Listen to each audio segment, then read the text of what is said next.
Story 1. Update.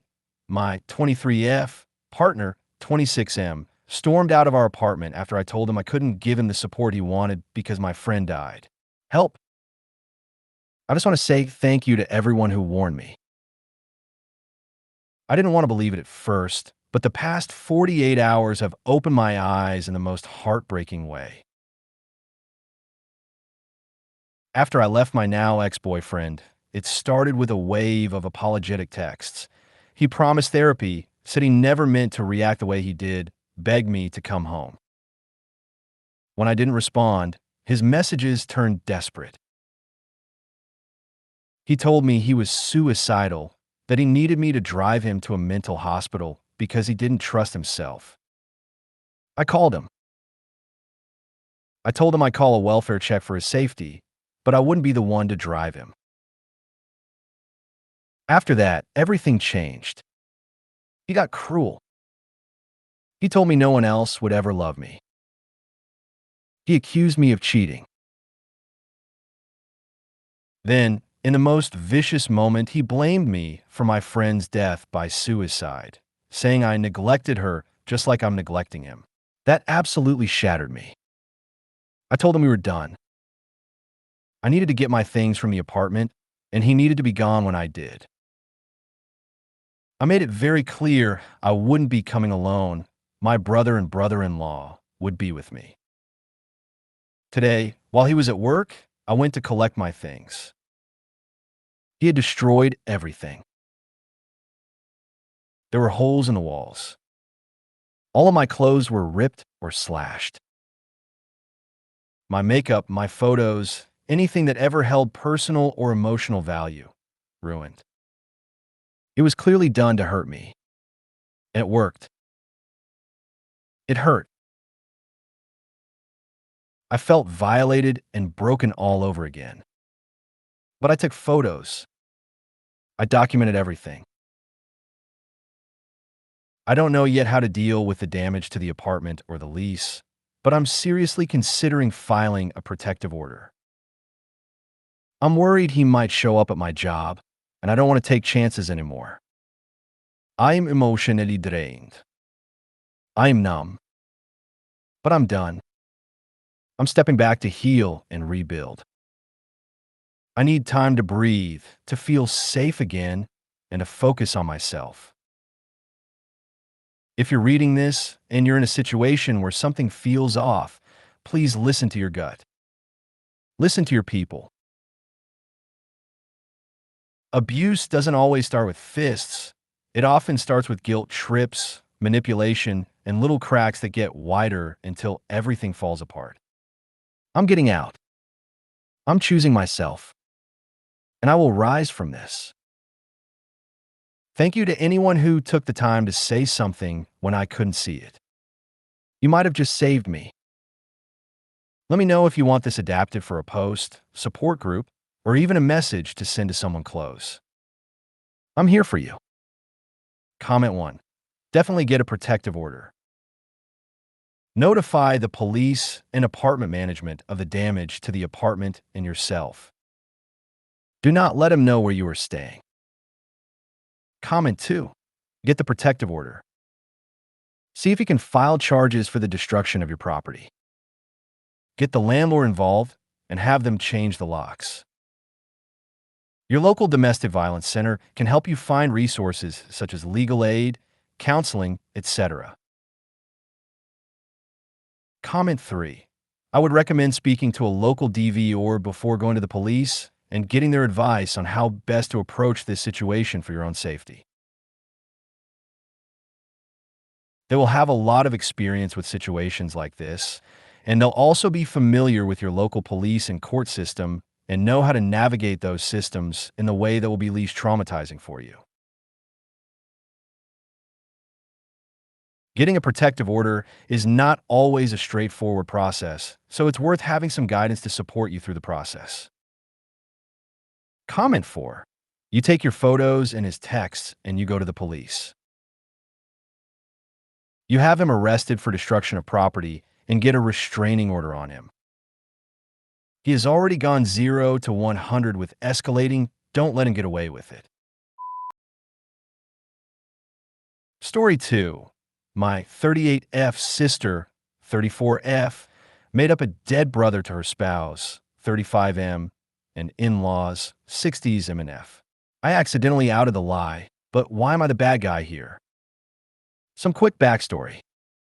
I'm the oldest of four sisters, Meg, that's me, 38, Joe, 36, Beth, 34, and Amy, 32. We're pretty close, and our age gaps are almost exactly 2 years apart, which made for a wild household growing up. Our parents used to joke that they kept trying for a boy and finally gave up after daughter number 4. It stung a bit, especially for Amy, who was always more sensitive about it, but they eventually stopped and reassured us they wouldn't change a thing. Now we're all grown, and each of us has at least one daughter. I'm also the only sister with a son.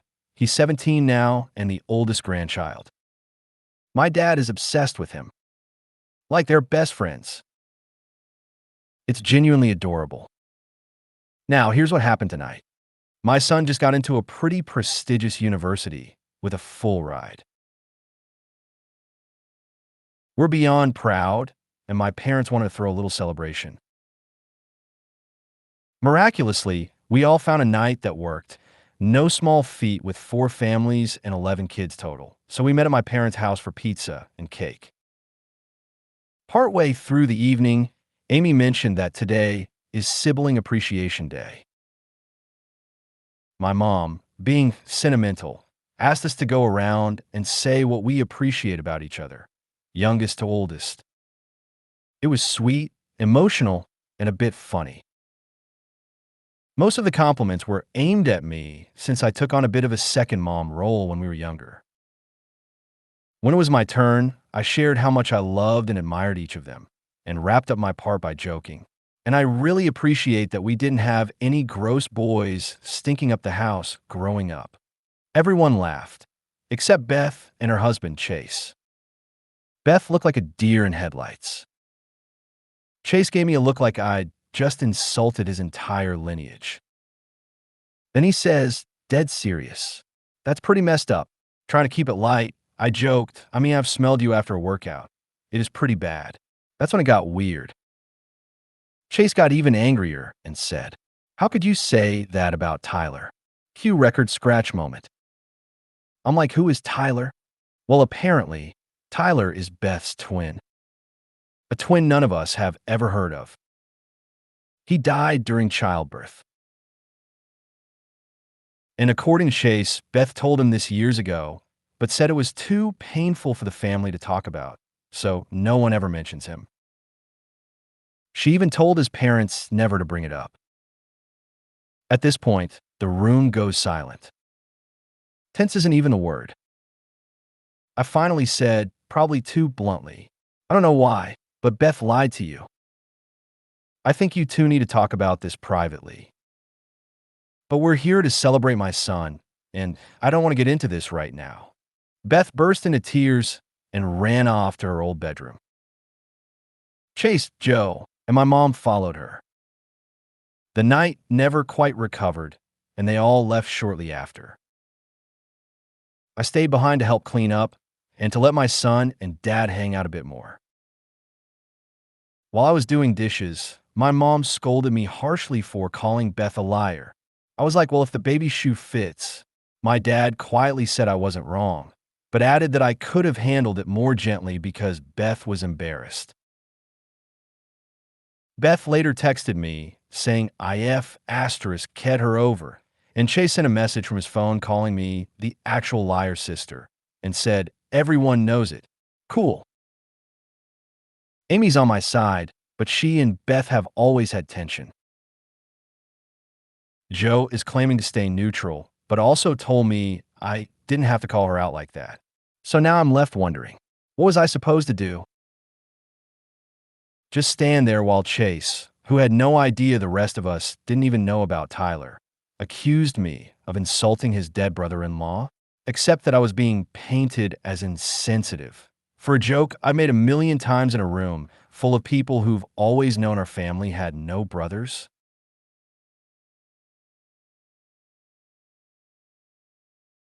I feel like I'm somehow being blamed more for reacting to the lie than Beth is for creating this whole narrative. I love my sister so much. We're best friends. But this whole thing has left me feeling like I'm in an alternate universe. How do we come back from this? And am I wrong for drawing a boundary about what I'm willing to be accused of, especially in my own son's celebration? Comment 1. I can't imagine any other response. I really can't. Were you seriously expected to lie along with her? I think that is shocking. Comment 2. I'm kind of impressed that after all of that, she managed to convince her husband that you were the liar. Of course, if he still believes her, he's dumb as a brick. I'd think there is proof enough on her birth certificate as it will state she was a single birth. Comment 3. This is very weird. I'm confused at why your parents aren't embarrassed by your sister's behavior, especially trying to keep up the lie afterwards and saying you're lying. Is she mentally okay? Does she have a history of lying? Comment 4. The crazy thing to me is that your mom is jumping on you instead of trying to figure out what has gone so horrible wrong with her daughter's mental state that she would lie about something like this. This lady obviously needs some mental help. Comment 5. Yeah, she deserved it. She's a liar. Good, you called her on it. Screw anyone who thinks otherwise. Story 3. My F29 grandpa passed away today, and my partner, M34, decided to go out for dinner. How do I tell him that I am really hurt by this? My grandfather passed away today. He lived in another country, so I'm not able to attend the funeral or be with my family right now. It's been a really emotional day, and the distance makes it even harder. My partner and I had a dinner reservation planned for tonight, something I'd actually been looking forward to for weeks. But with everything that happened today, I just didn't have it in me to go out. I told him as much, assuming we'd quietly cancel and spend the evening together. But instead, he decided to go to the dinner on his own. He said it would be rude to miss the reservation, especially since there was no way to cancel it. I get that logic on a normal day, but this didn't feel like a normal day. The idea that he would even consider still going out, knowing I was grieving and overwhelmed, really shook me. It made me question how much emotional awareness he has, and honestly, whether I want to be in a relationship with someone who reacts this way during something so personal and painful. Before he left, he asked if I was okay with him going. I think I was too stunned and upset to give a clear answer. I told him I won't say no, but deep down I wanted him to just stay, hold space, and be present without needing to be told. So he left. And now I'm sitting here alone, grieving, and wondering what this means for us. I know people grieve differently. I know some don't always know the right thing to do. But on a day like this, it's hard not to feel abandoned. Comment 1. So he doesn't want to let a stranger down, but letting you down is fine? Comment 2. I'd like to be level-headed, but how on earth is it possible that he can't figure out how to contact a restaurant to cancel? Unless this is some obscure 3-star Michelin joint hidden in a secret forest, if they take reservations, I'm sure you can cancel them. It would be a pretty terrible business model otherwise. The other choice would have been go and order 2 entrees and dessert to go, not sit there and have dinner. I'm not sure if it's breakup worthy, but I'd certainly tell him how I felt and not let him think what he did was acceptable. Comment 3. The massive red flag here is him asking if you're okay with it. This puts you in the wrong regardless of the answer you give. When someone shows you who they are, believe them. This man cares more about the restaurant than you. Comment 4. How do you make a reservation for a place you can't cancel?